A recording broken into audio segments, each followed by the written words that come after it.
welcome to Logical. I hope you all are great. This is part 4 of our series where we are covering law of torts. कुछ पहले के videos में हमने cover किया था introduction to torts, general defences and हमने कुछ tort से स्टार्ट किया था in which we covered negligence and nuisance. आज हम कुछ और टॉर्ट्स करने वाले, स्टार्टिंग विद डिफेमेशन एंड कुछ और टॉर्ट्स भी करेंगे. So this is going to be one of the most important videos which is important for your CLAT, ALET, MHCT and all other entrance exams. So without wasting any time, let's dive into it. Again, to remind you before we start, इस session की जो PDF है वो Telegram channel पे मिल जाएगी जिसका link जो है वो डिस्क्रिप्शन में. So don't forget to join that क्योंकि उसमें क्लास के लिंक भी आते रहते हैं एंड क्लासेस की PDF भी आती रहती है. Now, डिफेमेशन है क्या? डिफेमेशन एक टॉर्ट है जो कि लॉ ऑफ टॉर्ट्स में आता है, but it is also a civil offence, also a criminal offence. क्यों? ऑल्दो टॉर्ट्स में ये एक सिविल ऑफेंस है, लेकिन बीएनएस या पहले जो आईपीसी हुआ करता था उसमें भी ये दिया हुआ है. सो उसमें इम्प्रिजनमेंट होती है where the maximum punishment is 2 years, whereas defamation जो कि टॉर्ट्स में उसमें पनिशमेंट नहीं बट कंपनसेशन पे किया जाता है. ठीक है, because it is a civil offence. Now defamation, it is an act of making a false statement about someone that harms their reputation. This is one of the most simplest definition which you can find. इसका meaning ये है कि defamation है क्या? तो कोई भी अगर फॉल्स स्टेटमेंट देता है किसी के अगेंस्ट जो कि उनकी रेपुटेशन को हार्म करती है, so that is defamation. अब before we move forward and उसके essential देखे, उससे पहले दो टाइप के defamation होते हैं. पहला slander and दूसरा libel. अब इन दोनों में डिफरेंस क्या है? अगर किसी ने किसी के अगेंस्ट एक न्यूज़पेपर में कोई आर्टिकल छापा जो कि एक फॉल्स स्टेटमेंट कंटेन करता है and which harms the person's reputation, then that is liable. क्यों? क्योंकि वो रिटर्न फॉर्म में है, वो प्रिंटेड फॉर्म में, या कोई किसी का कैरिकल्चर बना देता है, मतलब कोई पिक्चर बना देता है जो कि उनकी रेपुटेशन को डाउन करती है. सो दैट इज लिबल क्योंकि वो प्रिंटेड या पिक्चर फॉर्म में. Whereas अगर किसी ने किसी के अगेंस्ट कुछ बोला है by spoken words or even gestures, then that is slander. So ये दो टाइप के defamation होते हैं. ठीक है, अब essentials पे आते हैं. So what are the essentials of defamation? पहला है false statement होना चाहिए. Any action one does in order to harm someone's reputation must be false. मतलब ऐसा नहीं होना चाहिए कि जो स्टेटमेंट उसने दी है वो अगर ट्रू निकल गई, then that does not amount to defamation. ठीक है, वो स्टेटमेंट फॉल्स ही होनी चाहिए. Example, P complained about Q that he has cheated in the exam for which he was not allowed to sit in exam and everybody stopped talking to him but he never cheated. देखो अब हुआ क्या, हमारा एक P था, उसने Q के बारे में कंप्लेन कर दी कि उसने एग्जाम में चीटिंग की है. अब उसकी वजह से उसको है ना एग्जाम में ना बैठने दिया है और बाकी सबने भी उसके साथ बात करना बंद कर दिया. अब उसको हार्म कॉज हुआ एंड उसकी रेपुटेशन डाउन हो गई, बट उसने एक्चुअल में कभी चीटिंग की ही नहीं थी. देन दैट इज डिफेमेशन क्योंकि किसी ने किसी के अगेंस्ट फॉल्स स्टेटमेंट रिलीज किया. ठीक है ना, बट अगर उसने सही में चीटिंग की होती तो क्या ये माना जाता? सो नहीं. क्यों? क्योंकि फिर तो वो ट्रू स्टेटमेंट हो जाती है ना, वो फॉल्स स्टेटमेंट होती ही नहीं. सो वो फिर डिफेमेशन नहीं होता. लेकिन यहाँ पे उसने चीटिंग नहीं की थी, so that is why it's a defamation. Also it refers to plaintiff. अब सेकेंड एसेंशियल क्या है? The defamatory statement must be directed towards the plaintiff. Also, it should not be generic, that is not directed towards a community or a group. मतलब एक particular इंसान की तरफ ही वो चीज बोली जानी चाहिए. जैसे जिसने केस फाइल किया ये उसके अगेंस्ट ही होनी चाहिए. मतलब ऐसा नहीं है कि मैंने बोल दिया कि सारे जो लड़के हैं वो अच्छे नहीं दिखते. ठीक है, जस्ट फनी स्टेटमेंट, इसको इतना माइंड मत करना. ठीक है, तो मैंने ये स्टेटमेंट रिलीज कर दिया, या मैंने बोल दिया कि इवन सारी लड़कियां जो होती है वो स्टूपिड होती है. अब कोई भी लड़की उठ के ये नहीं बोल सकती कि मुझे मेरी रेपुटेशन डाउन कर दी, ये तो डिफेमेशन होगा. नहीं होगा. क्यों? Because it was too generic and not directed towards any particular person, तो ऐसा नहीं हो सकता कि आप बहुत जेनेरिक चीजें किसी के अगेंस्ट रिलीज करो। देखो यहाँ पे एग्जांपल लिखा है, जैसे A said to B that B is a thief, then A will be liable if her statement is false, whereas if A said that all boys are thieves, then B cannot be held liable। देखो अब हो ये रहा है statement में कि A ने बोला कि B चोर है, तो वो लायबल होगा उसके स्टेटमेंट के लिए। लेकिन अगर ए ने बोल दिया ना कि सारे लड़के चोर हैं, तो बी ये नहीं बोल सकता कि ए ने तो बोला कि ये तो डिफेमेशन हो जाएगा। क्यों? क्योंकि ये बहुत जेनेरिक टर्म था, क्योंकि उसने सारे बॉयज को बोला था।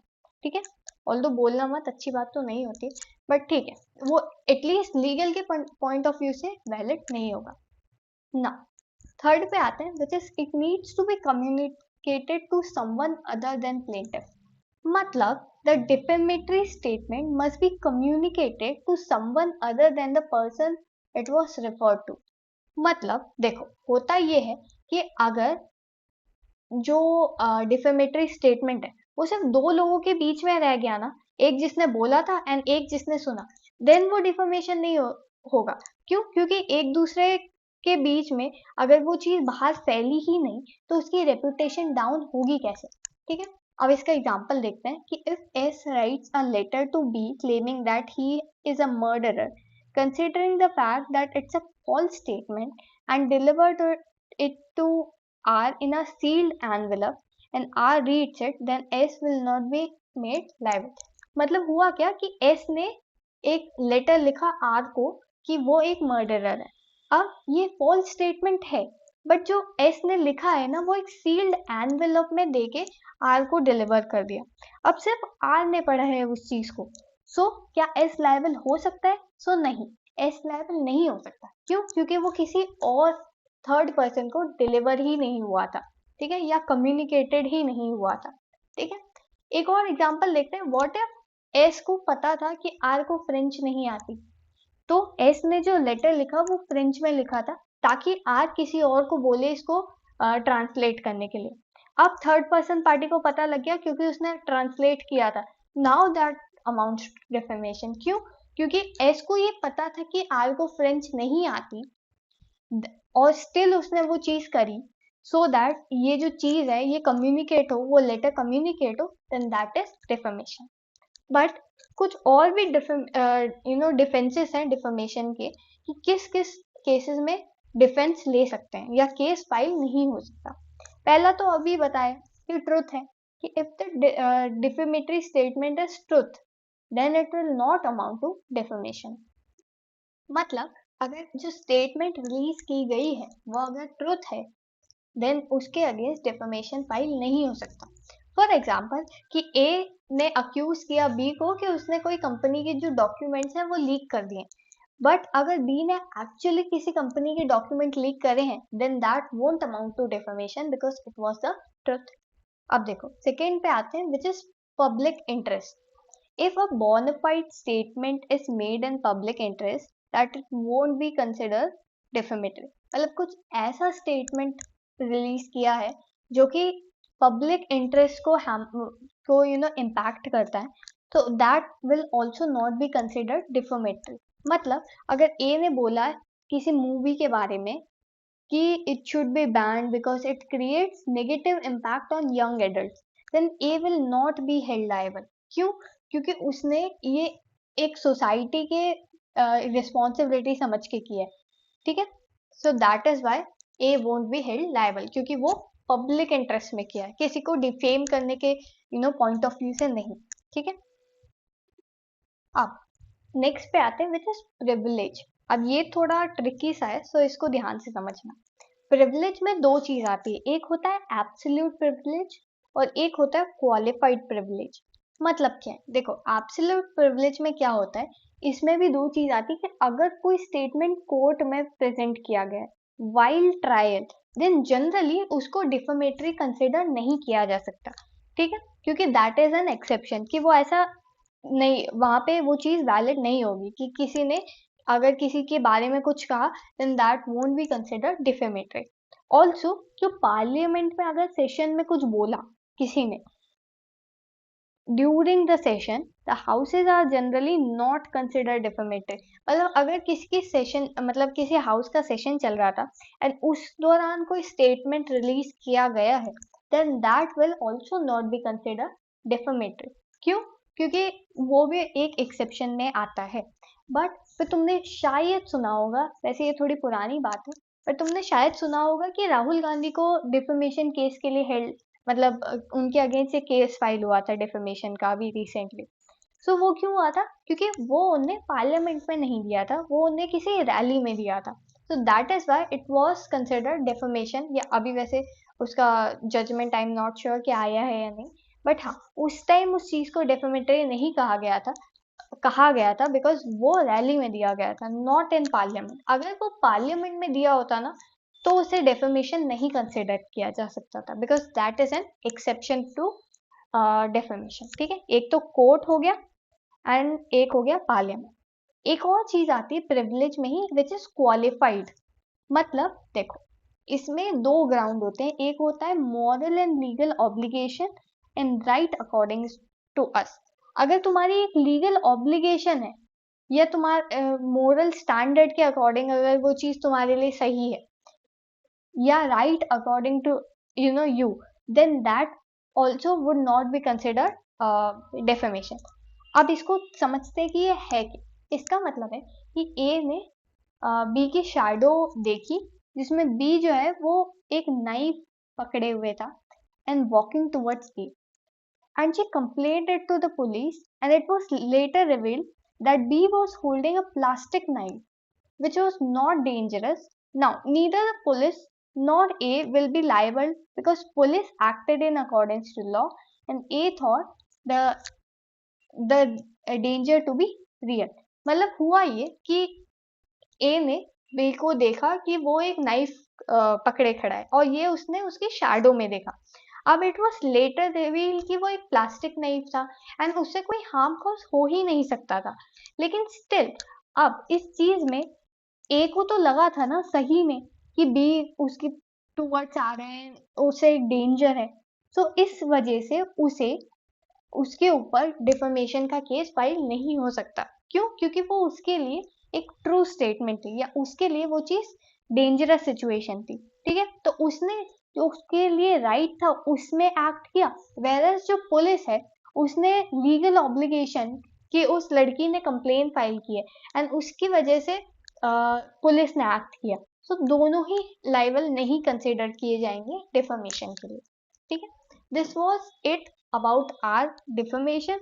अब हम ट्रेसपास पे आते हैं। देखो, पर एक बार इस पे ध्यान मान लेना कि defamation an act of making false statement about someone that harms their reputation. दो टाइप के होते हैं, स्लैंडर एंड लिबल। असेंशियल क्या है? फॉल्स स्टेटमेंट होना चाहिए, प्लेंटिफ को रिफर करना चाहिए, एंड ये रहा, it needs to be communicated to someone other than plaintiff. ठीक है, इसके डिफेंसेस भी आते हैं, which is truth, public interest and privilege. Privilege में दो आते हैं, absolute which is court and parliament, and qualified which is moral और लीगल ऑब्लिगेशन और something which is right according to us. ठीक है, नाउ अब आते हैं ट्रेसपास पे। तो ट्रेसपास क्या होता है? अनजस्टिफाइड इंटरफेरेंस और इन्वेजन इनटू अ टेरिटरी। अब ये दोनों चीज से रिलेट करता है, एक होता है बॉडी वाला, एक होता है लैंड वाला। मतलब अगर अनजस्टिफाइड इन्वेजन या इंटरफेरेंस बॉडी के साथ हुई, देन वो भी कुछ सेट ऑफ ऑफेंसेस क्रिएट करता है। अगर वो लैंड के साथ हुआ, देन उसको ट्रेसपास टू लैंड कहते हैं। ठीक है, पहले लैंड वाला समझते हैं। ठीक है, सो लैंड मतलब एक इंटरफेरेंस होनी चाहिए without consent of that person in possession. कि जैसे मेरा लैंड है तो वो मेरे पोजेशन में है, डैमेज कॉज ना हो तो भी चलेगा, लेकिन उसके अगेंस्ट भी वो चीज एक्शनेबल होनी चाहिए and without lawful justification which is police. अब धीरे धीरे समझते हैं, ट्रेसपास टू लैंड समझ रहे हैं सब। ठीक है, तो ये चीज का ध्यान रखना, बॉडी पे हम बाद में आएंगे। ठीक है, देखो, अगर कोई किसी की टेरिटरी में इंटरफेयर करे like a nuisance without their consent, मतलब मैं बैठी थी और किसी ने कोई मेरी प्रॉपर्टी के अंदर घुस गया, then that is without consent. है ना, मुझसे पूछा तो है नहीं कि उसको वो आ सकता है या नहीं।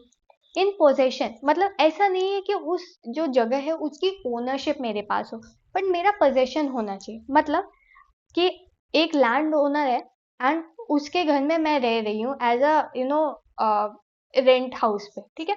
अब लैंड ओनर बिना परमिशन के मेरे घर के अंदर नहीं घुस सकता। क्यों? क्योंकि वो लैंड जो है अभी मेरे पोजेशन में है, ठीक है। तो वो इंटरफेयर नहीं कर सकता। तो यहाँ पे ओनरशिप नहीं आती, यहाँ पे पोजेशन आता है, ठीक है। एक चीज ध्यान रखना, ट्रेसपास में ये जरूरी नहीं है कि कोई डैमेज कॉज हो, बट सिर्फ एक इंटरफेरेंस जो है वो अगर प्रूव कर दिया कि हाँ किसी ने अनलॉफुल इंटरफेरेंस किए, then that is also actionable, ठीक है, विदाउट लीगल जस्टिफिकेशन या लॉफुल जस्टिफिकेशन। मतलब पुलिस अगर आके तुम्हारे घर में घुसी वारंट लेके सर्च करने के लिए, then that will not be considered trespass, क्योंकि उनके पास एक लॉफुल जस्टिफिकेशन है, ठीक है। आए समझ ना? What are the types of trespass ना? पहला है एरियल ट्रेसपास। एरियल ट्रेसपास क्या होता है? Every person has a right to use air and space above his property to a reasonable height. मतलब सिर्फ प्रॉपर्टी ही नहीं, वो प्रॉपर्टी के ऊपर भी एक रीजनेबल हाइट तक एयर एंड स्पेस को यूज कर सकता है, and that will also be consider his और हर प्रॉपर्टी, ठीक है। तो वो भी अगर उसके अंदर भी किसी ने इंटरफेयर की, then that will be considered aerial trespass. अब देखो, इन इंट्रूजन थ्रू ड्रोन, मतलब किसी ने तुम्हारे घर के ऊपर से एक ड्रोन उड़ाया तुम्हारे कंसेंट के बगैर, जब तुम्हारा पोजेशन उस प्रॉपर्टी में था and without any legal justification, then that is actionable to trespass.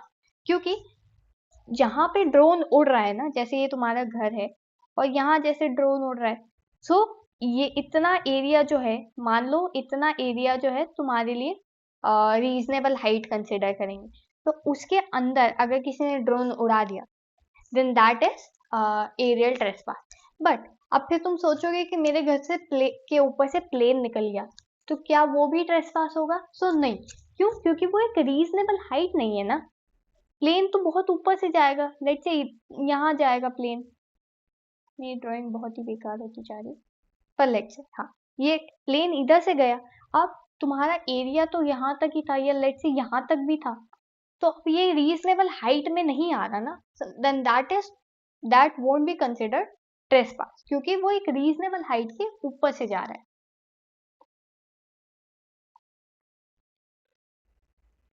ना। आगे बढ़ते हैं, ठीक है। Continuing trespass. अब कंटिन्यूइंग ट्रेसपास क्या होता है? It is an act of unlawfully entering and failing to remove it. मतलब कुछ चीज प्रॉपर्टी के अंदर आई अनलॉफुली एंड उससे उसे अभी तक रिमूव नहीं किया गया है, and that is continuing trespass. मतलब सिंपल सा है यार, कि एक पत्थर किसी के घर में फेंक दिया एंड पत्थर अभी भी पड़ा हुआ है, then that is a continuing trespass. एक कांच का टुकड़ा तुम्हारे लॉन में फेंक दिया किसी ने, अब वो कंटिन्यूअसली वहां पड़ा है एंड कोई उसे हटाया, जिसने उसे फेंका था उसने हटाया नहीं है, then that is continuing trespass, ठीक है। अब इसकी कुछ रेमेडीज होती है। हाँ, इसकी कुछ रेमेडीज होती है कि कैसे तुमको कंपनसेशन दिया जाएगा। तो देयर आर अदर चीजें जो कंपनसेशन के अलावा भी दी जाती है, which is mesne profit and damages. Damages जो कंपनसेशन हो गया वही, लेकिन ट्रेसपास प्लस डैमेज कॉस्ट, मतलब ऐसा कुछ हुआ। देखो, कंपनसेशन तुमको मिलेगा वो तो ठीक है, ये ट्रेसपास करने का वो ठीक है, पर अगर किसी ने तुम्हारे घर में पत्थर फेंका और तुम्हारा टीवी टूट गया, तो कंपनसेशन तुम्हें ट्रेसपास का अलग से मिलेगा, प्लस वो जो टीवी टूटा है उसकी कॉस्ट जो है वो भी तुमको मिलेगी, ठीक है। Then that is mesne profit या डैमेजेस, ठीक है। अब सेकेंड रेमेडी क्या होगी? Eject, to send somebody out of place. मतलब अगर कोई तुम्हारे घर में घुस गया है तो तुम उसे बाहर निकाल सकते हो, that is your right, then that is eject और इजेक्शन, ठीक है। री एंटर मतलब legal right of a property owner to physically regain possession of their land by removing the trespasser। मान लो कोई तुम्हारे घर में घुस गया और तुम्हें घर से बाहर निकाल दिया। अब तुम क्या करोगे? तुम्हारे पास ये लीगल राइट है कि तुम वापस उस प्रॉपर्टी में जा सकते हो, फिजिकली उस प्रॉपर्टी का पोजेशन अपने हाथ में वापस ले सके, और वो जो ट्रेस पासर था वो उसको अपने घर से बाहर निकाल सकते हो। Then that is reenter, ये भी किया जा सकता है। ठीक है। फिर आता है इंजंक्शन ऑर्डर। ये ऑफिशियल ऑर्डर होता है to prevent someone from entering a property. मतलब अब यार, वो जो इंसान था ना जो तुम्हारी प्रॉपर्टी में घुस गया, अब तुम कोर्ट गए और एक इंजंक्शन ऑर्डर लेके आ गए कि अगर अब तुम हमारी प्रॉपर्टी के अंदर वापस घुसे तो फिर तुम्हारे ऊपर एक केस फाइल हो सकता है, क्योंकि अब हमारे पास एक इंजंक्शन ऑर्डर है जो कि प्रिवेंट करता है कि तुम हमारे घर में नहीं घुस सकते। लेट्स से कि इसका एग्जांपल एक समझते हैं कि एक जैसे अभी लैंड ओनर उसका एग्जांपल दिया था, रेंट पे जो रह रहा है, तो जैसे मैं रेंट पे रह रही हूँ और मेरा लैंड ओनर आ जाता है बार बार और मेरी प्रॉपर्टी में ताका झाकी करने लगता है, बिना मेरी कंसेंट के बगैर घुस भी जाता है, एंड उसका कोई लीगल जस्टिफिकेशन नहीं है, बस वो ऐसे ही आ जाता है। ठीक है ना? मैं उसके अगेंस्ट इंजंक्शन ऑर्डर करवा सकती हूँ कोर्ट के थ्रू कि आप अब मेरी प्रॉपर्टी के अंदर नहीं आओ। ठीक है ना? डिस्ट्रेस डैमेज पीसेंट, मतलब seize of property which cause damage. अब क्या हुआ कि किसी ने अपनी जो गाय है,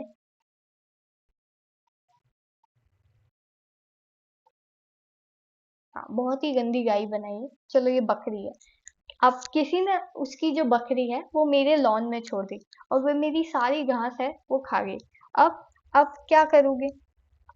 तो तुम्हारे पास ये प्रॉपर्टी है कि जब तक जो सामने वाला जिसकी बकरी थी वो तुम्हें डैमेजेस पे ना कर दे या मेस ने प्रॉफिट पे ना कर दे, तब तक तुम वो बकरी को अपने पास रख सकते हो। But it does not mean कि तुम बकरी को बेच दोगे, वो राइट तुम्हारे पास नहीं है। बट हाँ, उस बकरी को तुम अपने पास संभाल के रख सकते हो जब तक कोई तुम्हें तुम्हारा प्रॉफिट या डैमेजेस दे नहीं देता। अच्छा, यहाँ पे एक ड्रोन भी बना देते हैं। ये एक ड्रोन बना दिया हमने जो कि कॉकरोच जैसा लग रहा है। अब कोई अपना ड्रोन उड़ा रहा था और हमने उस ड्रोन को पकड़ लिया, तो क्या अब उस ड्रोन को हम अपने पोजीशन में रख सकते हैं जब तक हमको डैमेजेस नहीं पे किए? तो हाँ, उस ड्रोन को भी तुम रख सकते हो जब तक तुम्हें डैमेजेस अपने मिल नहीं जाते। ठीक है। अब नेक्स्ट सेट ऑफ ट्रेसपास पे आते हैं, which is trespass to body. इनके अलग ऑफेंसेस ऑलरेडी दिए हुए हैं, बट हाँ, ये ट्रेसपास टू बॉडी में ही आता है। ठीक है। कुछ टीचर्स जो है इसको अलग से कुछ ऑफेंसेस बता के पढ़ाते हैं, बट हाँ, इसको ट्रेसपास टू बॉडी का ही पार्ट माना जाता है। ठीक है। पहला आता है assault. It is N apprehension of danger without lawful justification. मतलब कि तुम्हें एक रीजनेबल एप्रीहेंशन हुआ डेंजर का, then without lawful justification, then that is assault। मतलब एक रीजनेबल एप्रीहेंशन होना चाहिए, ये असेंशियल है। ठीक है। विदाउट लॉफुल जस्टिफिकेशन, इसमें इंटेंशन होना चाहिए, ये एक्सीडेंटल या नेग्लिजेंट नहीं होना चाहिए। बट इसका मतलब क्या है? मतलब कि अगर ए बी के टूवर्ड्स आया और उसके हाथ में गन थी एंड उसने ए के बी के सिर पे वो गन तान दी, अब दैट इज असॉल्ट। उसने वो गन चलाई नहीं है, एंड इवन ए को ये पता भी नहीं है कि जो बी की, देखो मैं ए और बी में कंफ्यूज हो गई, एक सेकेंड, अपन नाम रख लेते हैं अच्छे अच्छे। एक है मोनू, एक है संजू। ठीक है ना? मोनू आया गन लेके बी के टूवर्ड्स, संजू के टूवर्ड्स। ठीक है। और उसने संजू के जो सिर पे एक गन रख दी। ठीक है। अब जो संजू है वो डर गया एंड उसको एक रीजनेबल एप्रीहेंशन हुआ डेंजर का कि यार ये मोनू मेरे को ठोक वोक ना दे। ठीक है। और ऐसा कुछ हुआ भी नहीं था कि उसके पास कोई लीगल जस्टिफिकेशन हो ये करने का, मतलब मोनू के पास कोई लीगल जस्टिफिकेशन नहीं है। अब संजू डर गया है, मतलब उसे रीजनेबल एप्रीहेंशन हो रहा है, मोनू के पास लॉफुल जस्टिफिकेशन नहीं है, उसका इंटेंशन है, ऐसी खेल खेल में वो नहीं कर रहा या नेग्लिजेंट होके वो चीज नहीं कर रहा, देन दैट इज असॉल्ट। ठीक है। वो असॉल्ट की डेफिनेशन है।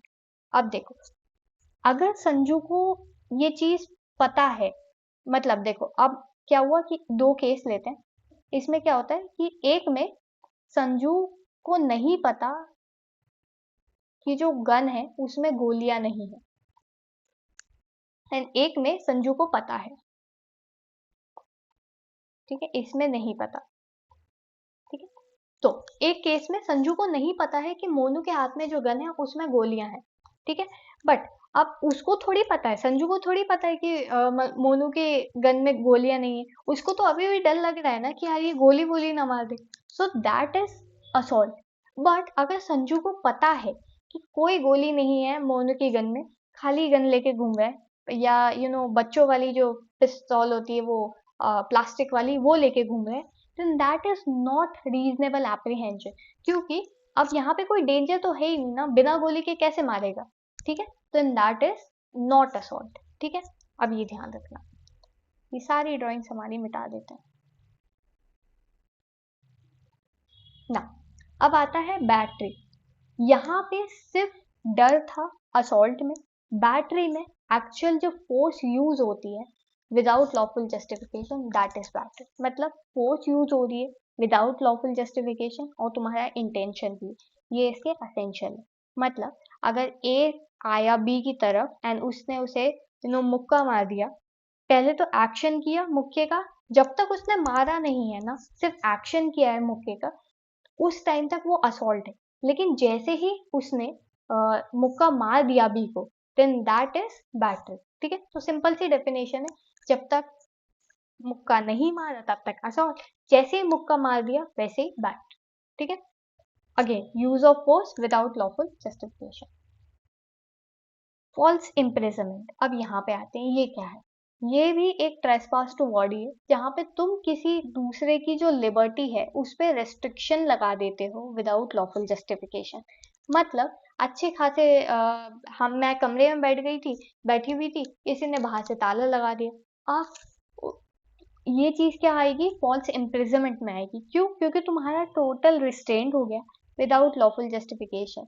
अब क्या पुलिस ने तुम्हें पकड़ लिया एंड जेल में बंद कर दिया, क्या तो ये फॉल्स इम्प्रिजनमेंट होगा? ऑफ कोर्स नहीं, क्योंकि उनके पास तो लॉफुल जस्टिफिकेशन है ना। That is fine. ठीक है, for example A was sleeping and be shut the house door from outside and left and return after 2 hours and found B still sleeping. When he got to know about it, he sued A. हुआ ये कि ए सो रहा था अपने आराम से and B ने बाहर से ताला लगा दिया, और बी जो है वो 2 घंटे बाद आया है, लेकिन ए तो अभी भी सो रहा था। तो क्या ए बी को सू कर सकता है? तो हाँ, इवन दो ए को पता नहीं लगा कि बी उसको ताला मार के चला गया है 2 घंटे तक, स्टिल जो ए है उसको वो बी को लाइबल कर सकता है। ठीक है, yes, even though if A was sleeping while being in restriction, he can still held be liable. ठीक है, what if there was a back door which was open? देखो अब क्या हुआ कि एक बैक डोर भी था पीछे जो कि ओपन था। तो हमारा जो बी था वो थोड़ा दिमागदार था, तो उसने बोला कि ठीक है मैं आगे का गेट लगा देता हूँ, पीछे का खोल के चला जाता हूँ। बट हमारे ए को ये पता ही नहीं था कि पीछे का बैक डोर है। क्या वो स्टिल बी को हेल्ड लायबल कर सकता है? तो हाँ, अगर ए को अब ए अवेयर था, सॉरी, अगर ए अवेयर नहीं था, देन जो बी है वो लायबल हो सकता है। अगर ए को पता था कि एक बैकडोर है पीछे, स्टिल उसने वो यूज नहीं किया, देन बी नॉट लायबल। तब बी लायबल नहीं होगा, क्योंकि अब उसे पता है कि एक बैकडोर था, लेकिन स्टिल उसने उसको यूज नहीं किया। जबकि अगर ए को नहीं पता था कि एक पीछे बैकडोर भी है, तब बी लायबल होगा।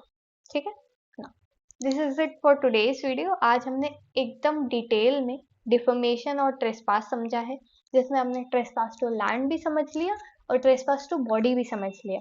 ठीक है, ये सारी चीजें एक बार अच्छे से पढ़ लेना और मेरी छोटी मोटी ड्राइंग्स को भी देख लेना अगर पसंद आ जाए तो। ठीक है ना, इसकी PPT of course Telegram channel पे मिल जाएगी, तो वहां से देख लेना। विदाउट एनोटेशन चाहिए या एनोटेशन के लिए, वो प्लीज मुझे बताते रहना, because I don't save it with annotation. लेकिन अगर तुम बोलोगे देन आई विल, ठीक है, ठीक है। तो मैं पहले की पीडीएफ प्रोवाइड नहीं कर पाऊंगी बिकॉज वो नहीं है मेरे पास। बट हाँ, आगे आके कोई भी जो पीडीएफ होगी वो मैं सेंड कर पाऊंगी विथ एनोटेशन। ठीक है, सो ये चीजें बता देना। और कोई भी डाउट हो और कोई भी क्वेरी हो वो कमेंट डाउन कर देना, या इवन जो चैनल है उसे ज्वाइन कर लेना। वहां पे अपनी क्वेरीज डाल सकते हो and I will be so happy to solve any of your queries related to CLAT और any other law entrance exam. Now this is it for today's video. कल मिलते हैं जहाँ पे हम लास्ट पार्ट कवर करेंगे इस सीरीज का। फिर हमारा टॉर्च पूरा कंप्लीट हो जाएगा एंड फिर आगे बढ़ के हम कुछ और भी चीजें कवर करेंगे, जैसे कि हो गया लॉ ऑफ क्राइम्स या कॉन्ट्रैक्ट। वो सारी भी चीजें आने वाली। So stay tune till the end and I hope I see you tomorrow as well. Stay safe, stay happy, bye bye, Tata.